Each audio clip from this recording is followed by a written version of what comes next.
Les camarades de classe de Rozwana ignorent qu'après l'école, elle devient Mohamed et va travailler.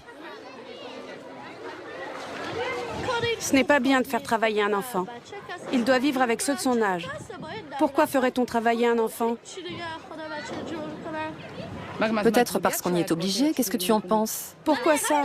Si les familles n'ont pas de fils, dans ce cas, ils mettent à leurs filles des habits de garçon. Est-ce que tu connais quelqu'un qui fait ça? Non.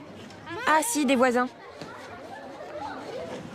Et ça te paraît ridicule une telle situation? Ah oui, comment ne pas en rire?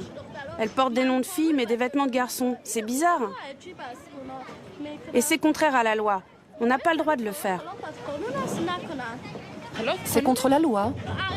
Même si la loi ne l'interdit pas, une fille n'a pas à faire ça. Elle doit être sérieuse, posée et ne pas chercher à faire comme les garçons.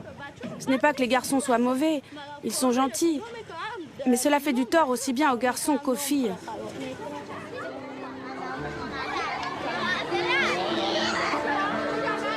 Pourtant, depuis des générations, de petites Afghanes se travestissent en garçons.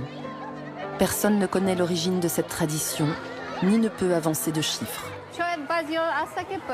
Dans certaines familles, il ne naît pas de garçons, il n'y a que des filles.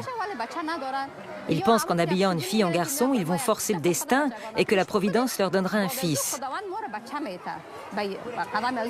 Il y a aussi ceux qui disent que dans chaque famille, il faut qu'il y ait au moins un enfant qui puisse subvenir aux besoins de la famille.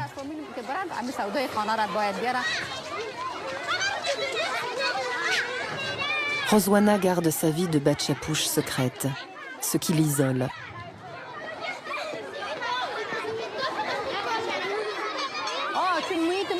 Notre société n'est pas suffisamment mûre. On continue à embêter les filles. Ce sont surtout les garçons qui le font. Ils disent « Pourquoi tu te déguises en garçon alors que tu es une fille ?» Et ça les perturbe.